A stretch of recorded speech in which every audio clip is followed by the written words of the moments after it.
The Cleveland Browns roster is stacked, but there are plenty of X factors to consider.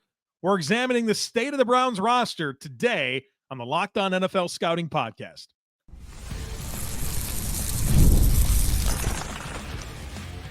You are Locked On NFL Scouting with the Draft Dudes, your daily podcast for NFL and college football scouting. Part of the Locked On Podcast Network, your team every day. What's better than this? It's guys being dudes here on the Locked On NFL Scouting Podcast. We're the Draft Dudes. I'm Joe Marino from Locked On Bills. He's Kyle Crabbs from Locked On Dolphins. And we are your NFL experts here with you daily to talk team building across the league on the Locked On NFL Scouting Podcast with the Draft Dudes, part of the Locked On Podcast Network, your team every day. Want to issue a big thank you, shout out, and welcome to our everydayers. Those of you who make Locked On NFL Scouting your first listen every day, we appreciate y'all being here very, very much. Today's episode is brought to you by Game Time. Download the Game Time app, create an account, and use code LOCKEDONNFL for $20 off your first purchase. Terms apply. Joe, let's get into it. I guess we should probably acknowledge some of the schedule leaks that Adam Schefter felt were important to clarify this morning were not actually leaks. They were coordinated announcements with the networks. But Jets back on Monday Night Football, week 1, all over again. Yeah, do you feel like Jets fans are happy about this? No. Tuck that thing in at 1 o'clock, Let's host the Cardinals or some crap like that. Rodgers under our belts, please. Right. Instead of putting them on the, prime time. Again. West Coast, the home. Well, he wanted to get drafted by the 49ers and all that. Yep. So, and then when San Francisco ended up having the third pick, weren't they talking about trading for Aaron Rodgers before that draft? You remember that? I remember a lot of those types of dynamics. Yes. Yeah. So that's happening. We have now knowing that Cincinnati and Kansas City will play week 2. So another early Kansas City with kind of a gauntlet to start, but hey, you're the champ. Congrats. That's what you get, right? You start with Baltimore in prime time in week 1 and then Cincinnati in week 2. But Baltimore, with all the newness, we talked about them yesterday on the podcast, ton of transition on that roster. Not a bad time to catch them week 1. Then you get extended rest to host Cincinnati. Come on. Yeah, that's not too bad if you're KC. I have a feeling that won't be the only big game in week 2. Yeah. All right. Let's get into the Cleveland Browns. We are doing our roster assessments.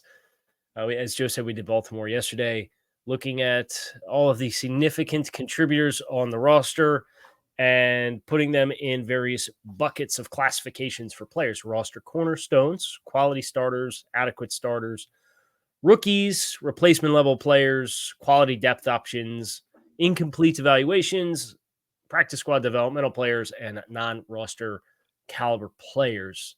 And Joe, we have our own methodology where these different buckets that you put into, they're weighted for positional value, and there's a numerical value attached to them. So at the very end of the road, when we finalize all the teams, we're going to get a definitive roster power rankings going into the 2024 season. So that's why we are doing this. And it's also a chance to put each team in the spotlight and take the deep dive and familiarize ourselves with the changes that have happened with these teams so that we are well-versed for the 2024 NFL season when it comes.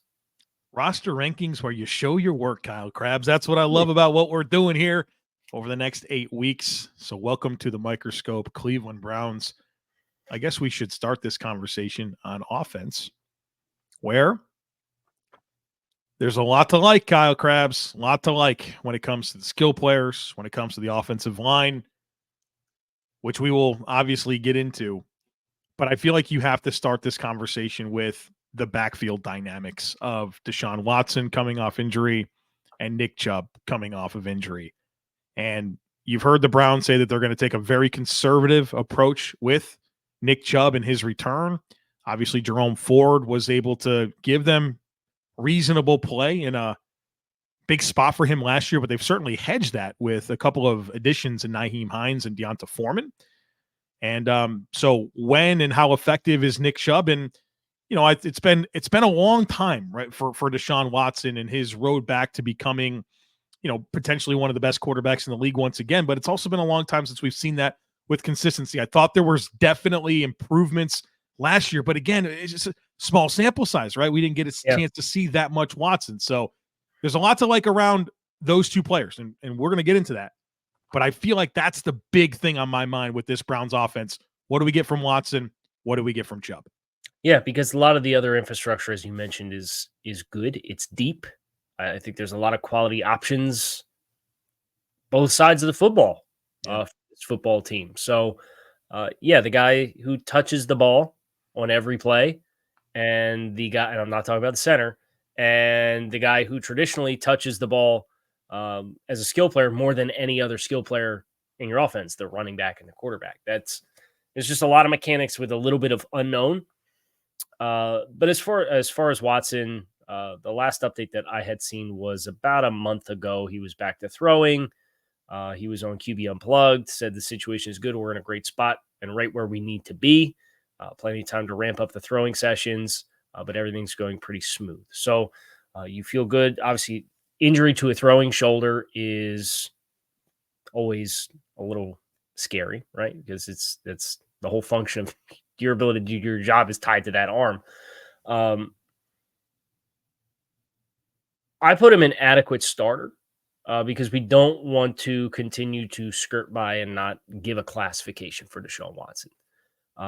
I think if you had to bet on the law of averages, him being back to the caliber of quarterback that he was in Houston is probably unlikely. But I think for all of Cleveland's aspirations, you don't need him to be Superman.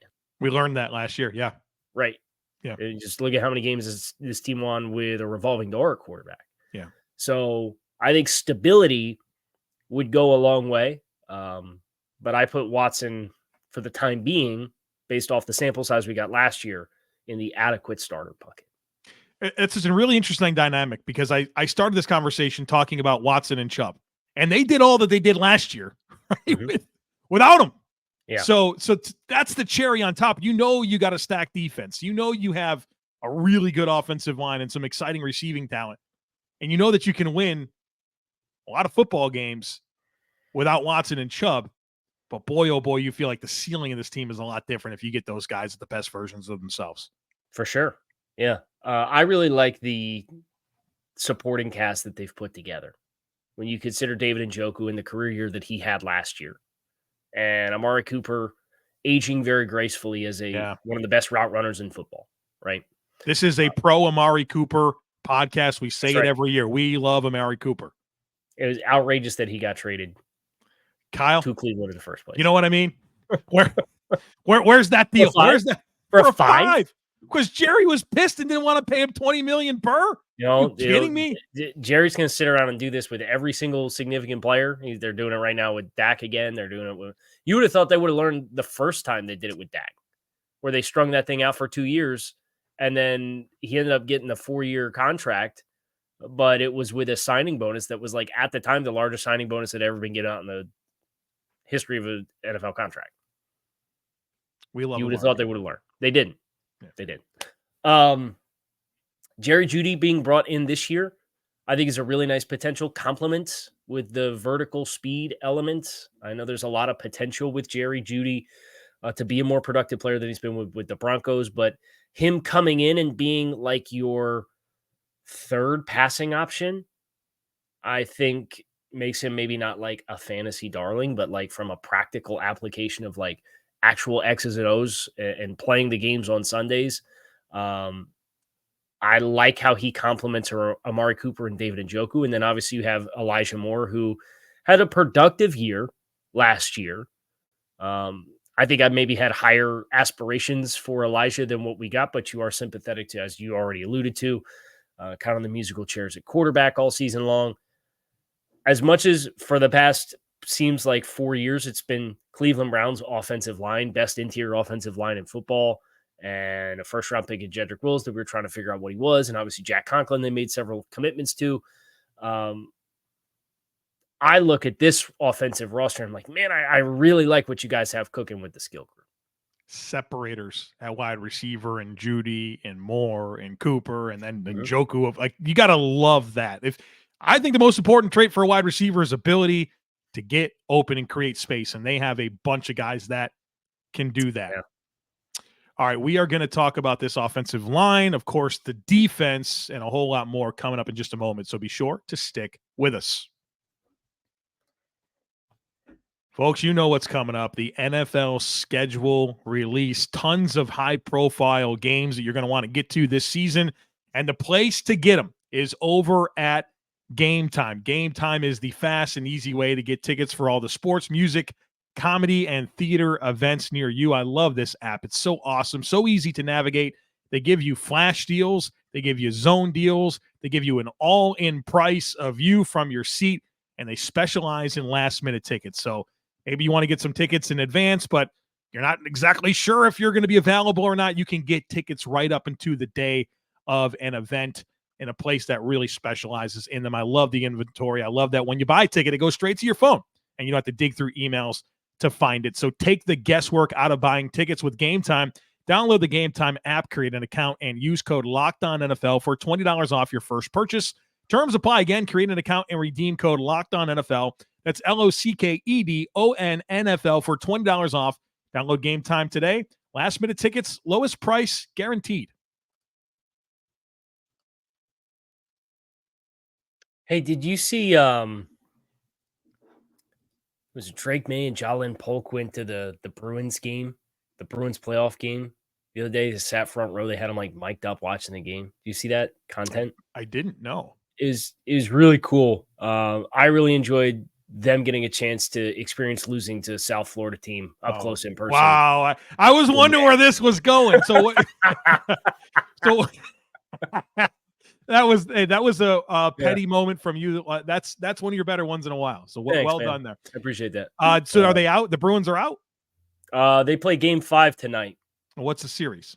Florida's up 3-1, and it's back in Florida. Oh wow! All right. So then, if they win this, they go to the conference final. I don't. Okay. I'll be honest. Since they did the realignment in hockey, I've got no idea who's who in the zoo. Right? We got divisions that are called like the Metropolitan Division. I don't. Right. It's the whole seeding thing super weird with the wild cards versus the. I get it. Back when I was playing NHL '95 on my Sega Genesis, I knew everything. All right. And didn't the Red Wings change conferences? They pulled the Seahawks on us. You forget they were in the AFC. Seattle was. Yeah, the Red Wings are in the Atlantic Division now. Yeah, they're supposed Buffalo. Yeah, they're supposed to be on the other side. What are we doing? Right. They're supposed to be in the Western Conference. Yeah.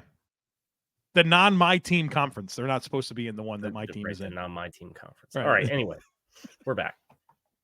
You want to go see some games? Go to Game Time. They got great ticket prices. Yeah, go to Game Time. Get your.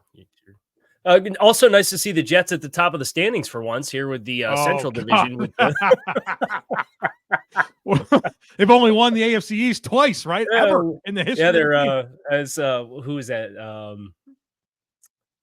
Dan Levitard did that on a show yesterday. Jets are in 5th place all time in AFC East out of 4 teams for division championships. They talk, but boy, oh boy, is that hype train humming every single offseason. All right, we're going to get to the AFC East. Trust me. Browns. Offensive line. It's good when it's healthy. Yeah, right. We didn't really get a chance to see much of that last year, though, with the injury to Jack Conklin. I think the good news is you got an early look at DeJuan Jones, and he looks like definitely a future starter for this group, in my opinion. But how Jedrick Wills is he going to take a step? Is he going to become just a really average left tackle that you like but don't love? I think that's my concern. But you love the inside. I mean, Ethan Pochik and what he's become at center has been really good. Joel Bitonio is the model of consistency in the NFL, and of course Wyatt Teller still playing at a high level. So you love the starters here. DeJuan Jones is a swing tackle.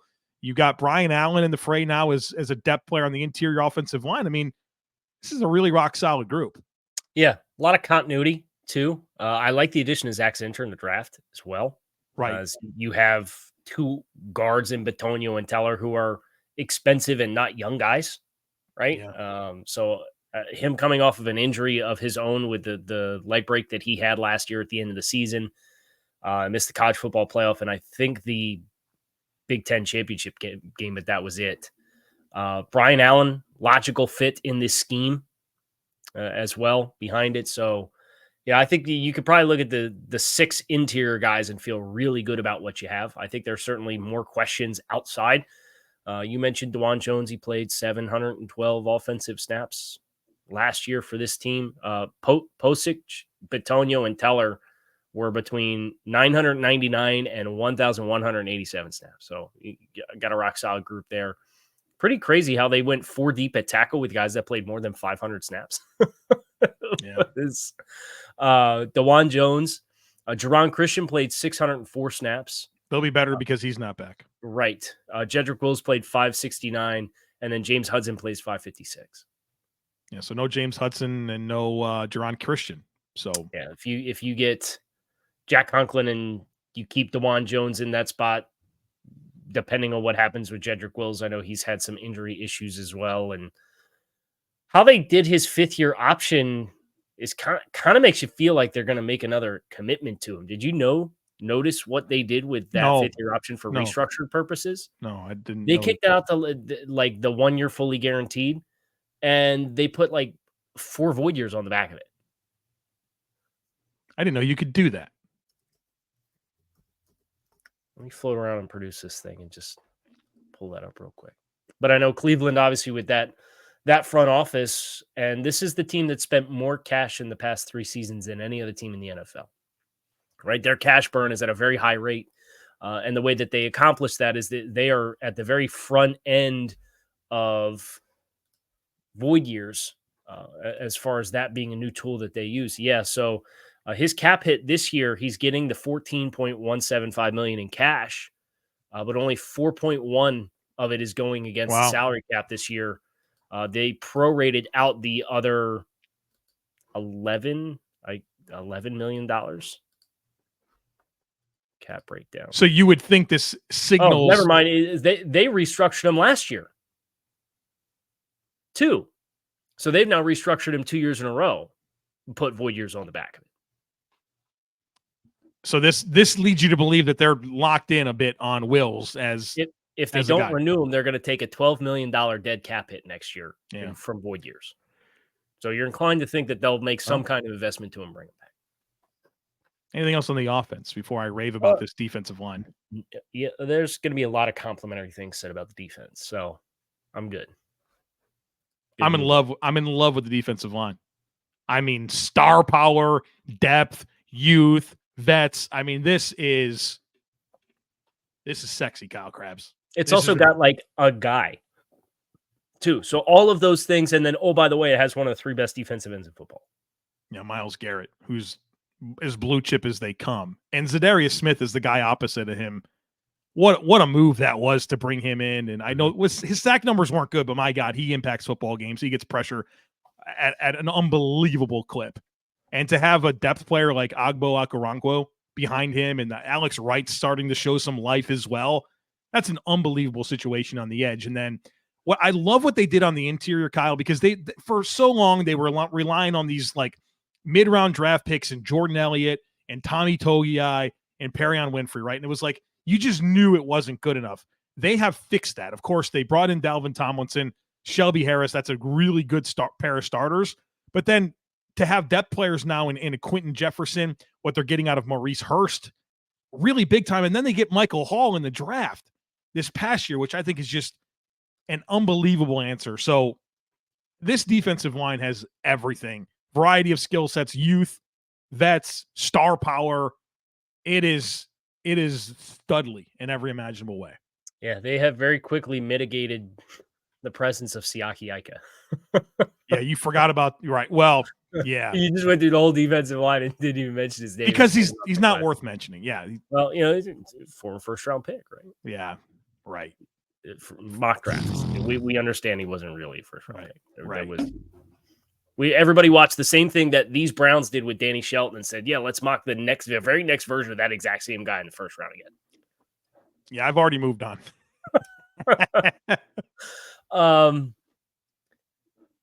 Jordan Hicks, a nice added linebacker. to go with the Jeremiah Owusu-Koramoah. You would think with the corner situation and how Martin Emerson has established himself, and then Greg Newsome obviously is a nickel player, to go with Denzel Ward and a young player in Cameron Mitchell, and then a couple of 3 really good safeties. I think you'd probably expect to see a lot of nickel from this personnel group. So the depth at linebacker, you're not super concerned with. But Jordan Hicks to go with Owusu-Koramoah is a really nice 1-2 punch of guys that can run. Yeah.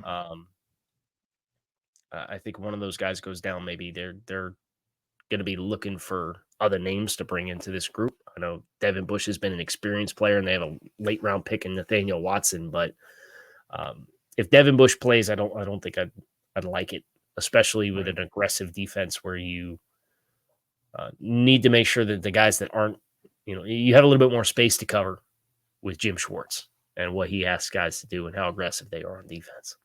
Maybe Mo Diabate takes a step here in year 2, and he had a really good preseason last year. We can say that at least. Yeah. Safeties, Thornhill, Delpit has become a really, really good pair, but I'm not sleeping on the depth here. I thought DeAnthony Bell and Ronnie Hickman late in the season got some chances to play, and I thought they played quite well. So I know that both have kind of had some injuries throughout the years. I like that they have some young developing depth that is at least flashed when it comes to their options. So if they do want to put some more safeties on the field, I think you look at those 2 guys and feel pretty decent about your depth, not to mention Rodney McLeod, who's, 34 years old, but there's a high floor there with his football IQ, and he's been around. I don't want to I have a talking point, but I don't really know that it's worth bringing up because it's like it's a little nitpicky, and we have so many good things to say about the defense. What do you think of the Grant Delpit contract? When you look out in the space and you see these safeties that haven't signed, it was a 3-year, $36 million contract extension. It's healthy, right? Like, yeah, it's a healthy amount of money. I think he's developed into a baseline level starter. Yeah, we both have him as an adequate level starter, and I think the high-end moments are that of a quality starter. Right. It's an aggressive spend for a position where I don't think you have to spend aggressively. So I think the opportunity cost probably concerns me a little bit there, but he's clearly their guy. He's still very young. But I like their depth as well. Yeah, he's still only 25. He's played. Yeah, this is year 4 for him. 25. Very young man, and played 2,500 snaps already too. He's seen a lot of football. All right, I would love to make a comment about the corner group, and we're going to tie up the loose ends here on the other side of it. So be sure to stick with us.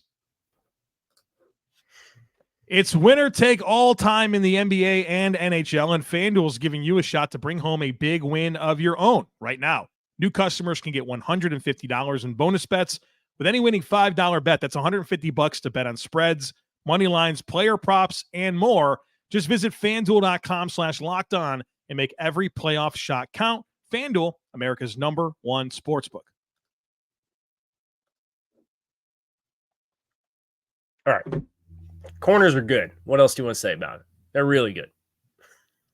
Yeah, I mean, that's it. I mean, top 3 of Denzel Ward, Martin Emerson, and Greg Newsome is very, very studly. Martin Emerson's really just developed into a player I love to watch.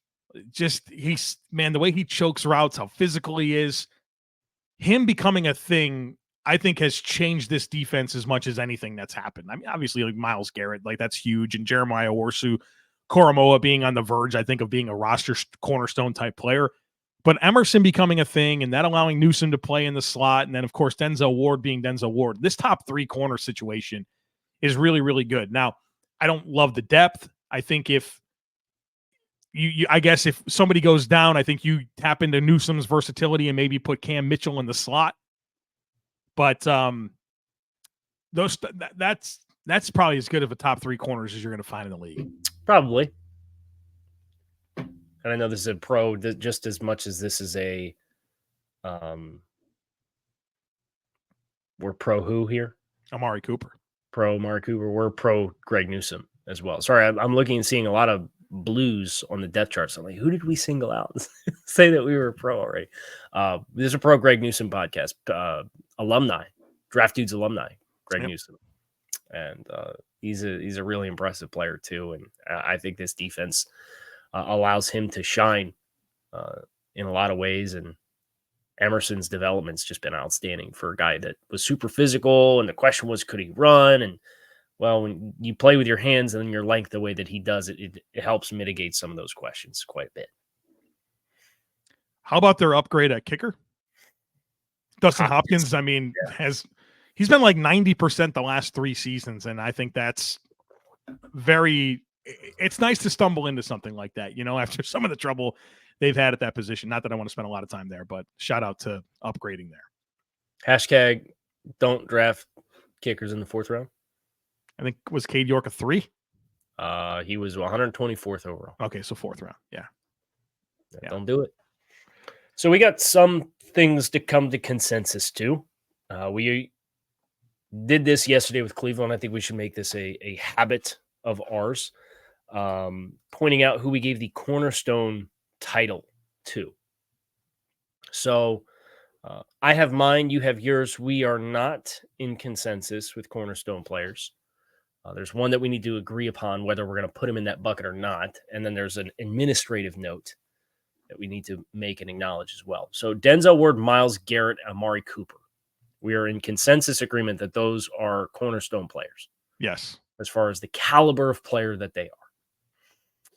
We also have a healthy Nick Chubb as a cornerstone with the acknowledgement that he's not healthy. He had a horrifying knee injury, and we don't know how soon it's going to be, although it sounds like the worst possible cases were avoided with Nick Chubb.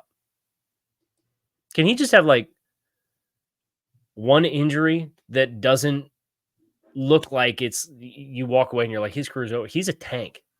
Yeah. Monster. Like the injury that he had at Georgia and then the injury that he had this past year. Like you see guys that just stick their foot in the ground and they go down. I feel so bad for Nick Chubb because both of his injuries have been these amplified, like horrible viral moments on social media that players you just don't want to see. So we're hoping that Nick Chubb is back and healthy as soon as possible. But the acknowledgement is he's a cornerstone when he's healthy. We just don't know when he's going to be healthy. Right. I also have Joel Bitonio.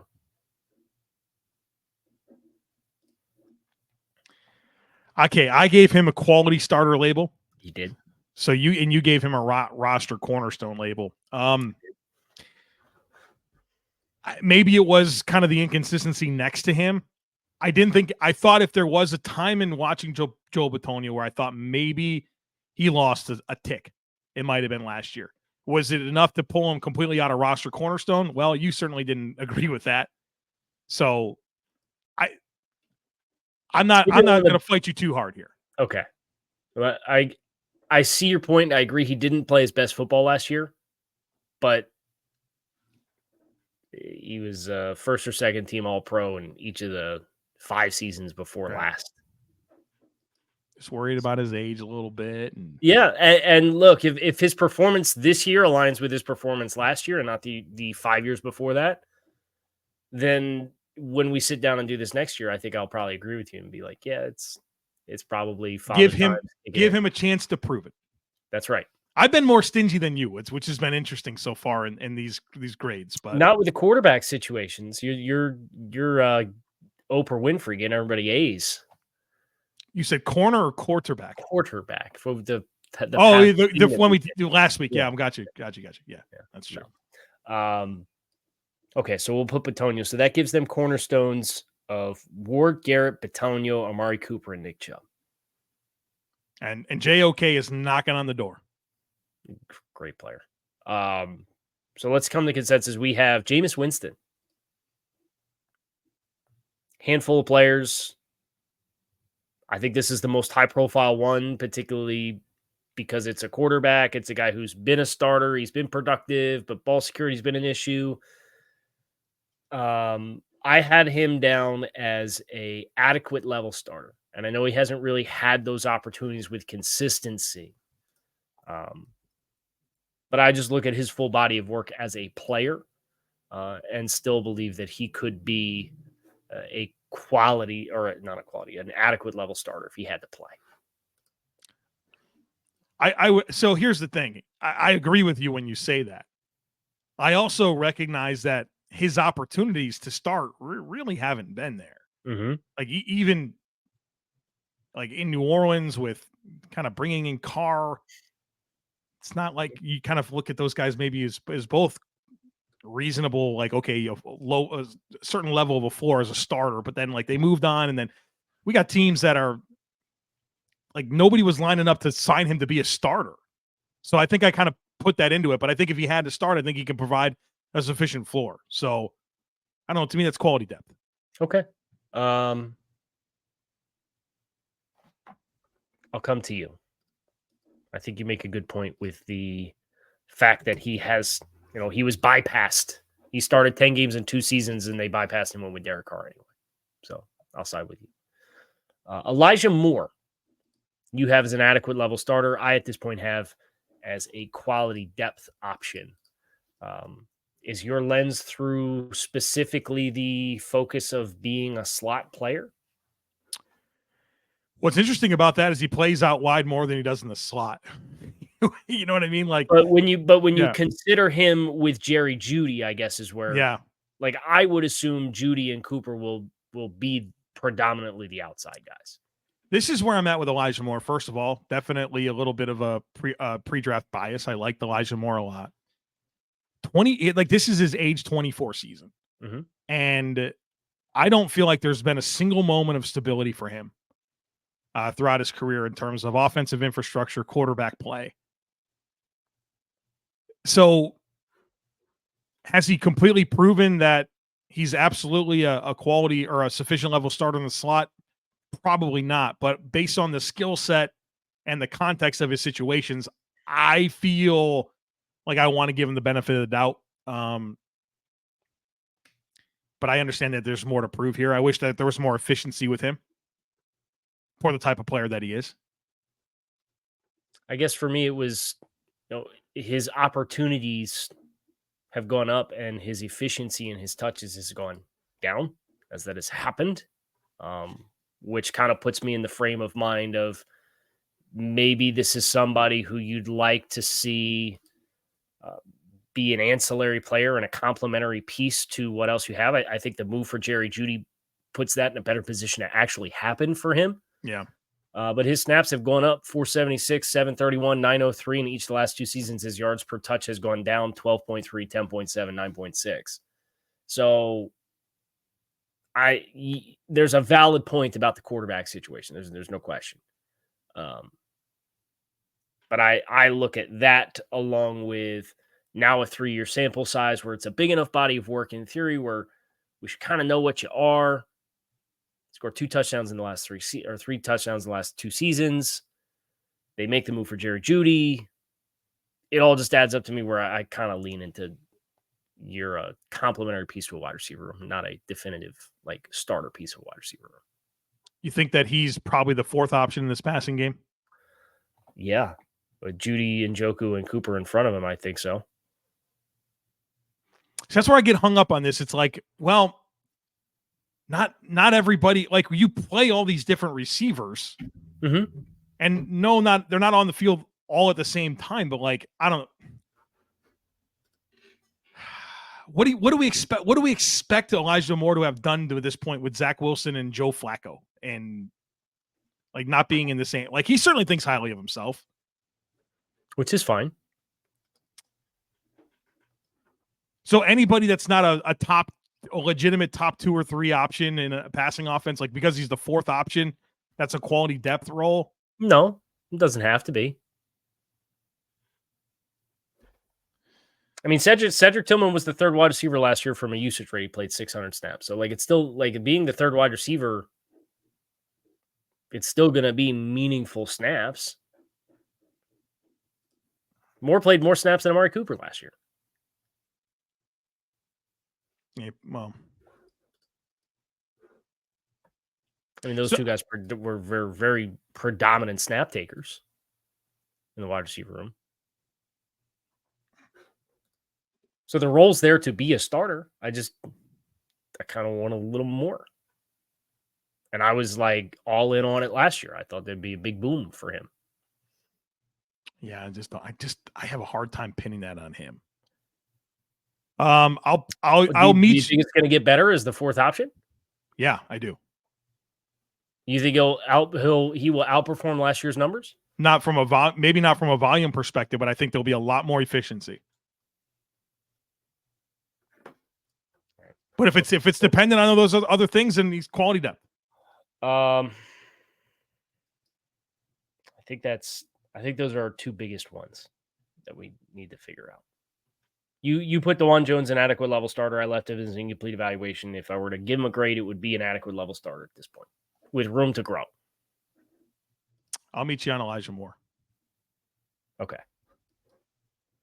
And that is going to do it for us here on Locked On NFL Scouting. Our assessment of the Browns is done. Tomorrow is the Pittsburgh Steelers. A lot of new offensively for that football team. So looking forward to diving into how they ran their offense, knowing what Arthur Smith does as the new OC, looking at the new quarterbacks, trying to piece that all together. Should be a lot of fun. So you can come back and see that tomorrow. You can find us on YouTube or wherever you listen to your favorite podcast. Make it a great rest of your day. I'm Kyle Crabbs. He's Joe Marino, and we are out of here.